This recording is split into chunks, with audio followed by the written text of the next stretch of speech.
Bonjour à tous, bienvenue dans notre matinale. Ce matin, j'aborderai le thème prendre soin de son corps et je lirai dans la troisième lettre de Jean au verset 1 à 2 où il est dit: L'ancienne à mon bien cher Caius que j'aime dans la vérité, cher ami, je souhaite que tu prospères à tous égards et que tu sois en bonne santé physique que spirituelle.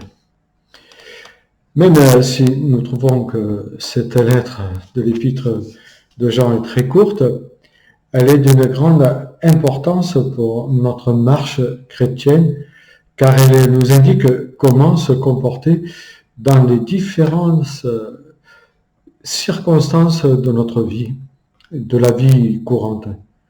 Nous connaissons le destinataire, qui n'est autre que Gaius, un responsable de l'Église, dont Jean assure son amour dans la vérité. Son souhait concerne à la fois la santé physique et spirituelle de Gaius. L'apôtre ne se limite pas à des souhaits juste au plan spirituel, mais descend avec beaucoup de grâce au niveau des circonstances de la vie quotidienne du croyant, de chaque croyant. Paul agit de même lorsqu'il s'intéresse à la nourriture de son enfant Timothée, dans la première lettre à Timothée au chapitre 5, verset 13. Nous savons tous que nous sommes des êtres mortels, des êtres fragiles, et au cas où on l'oublierait, le psaume 90 au verset 10 nous donne les limites générales de notre existence, de notre passage ici-bas.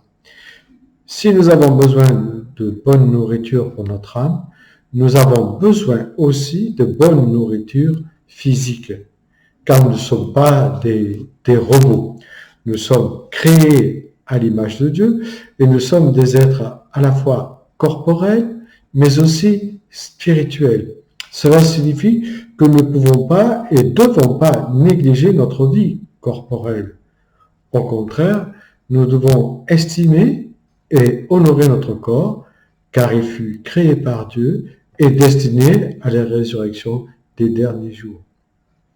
Il est bien sûr dangereux de dépasser nos limites ou d'ignorer les avertissements que nous avons les uns les autres dans notre corps, car nous risquons l'accident.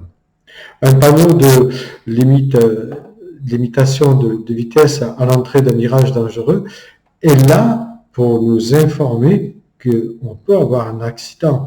Il nous enseigne à la prudence. De même, nous ne devons pas négliger les signaux de danger que nous envoie notre corps. Apprenons à être à l'écoute de celui-ci pour interpréter avec justesse s'il y a des signaux d'avertissement que nous pourrions rencontrer. Ces signaux d'avertissement, Dieu les a placés en nous pour notre bien. Si on se sent par exemple trop fatigué, il est temps de faire une pause sans avoir honte pour ne plus subir peut-être le stress ou l'épuisement. Le corps a besoin autant de nourriture que de repos et d'exercice pour bien fonctionner. Il a besoin de cet équilibre dont Dieu nous parle ici. Il est peut-être dangereux de vouloir vivre à 100 à l'heure en survivant avec une alimentation déséquilibrée, par exemple des sandwichs ou alors des kebabs, ou boire beaucoup de café pour avoir beaucoup d'adrénaline, etc. Si nous ne prêtons pas attention à tous ces signaux d'avertissement que Dieu donne à notre corps, alors il risque lui-même d'intervenir personnellement dans nos vies pour nous forcer au repos. Et cela est peut-être déjà arrivé à plus ou moins à certains parmi nous. Jésus lui-même n'a pas eu honte de prendre du repos malgré la tâche immense et innombrable qu'il avait devant lui. Il n'a pas hésité, par exemple, à s'isoler alors que beaucoup cherchaient auprès de lui pour être guéris.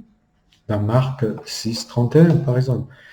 Savoir prendre le temps de se reposer n'est pas un signe de paresse, mais simplement un signe de sagesse.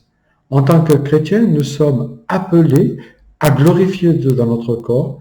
Ce corps, nous le savons, il est le temple du Saint-Esprit, qui est promis bien sûr à la résurrection.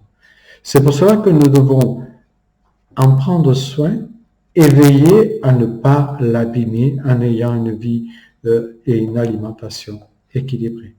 Alors apprenons à bien manger, apprenons à prendre le temps de vivre, apprenons à nous reposer et à pratiquer un exercice régulier, le tout afin de rester ferme pour son service. Que le Seigneur vous bénisse.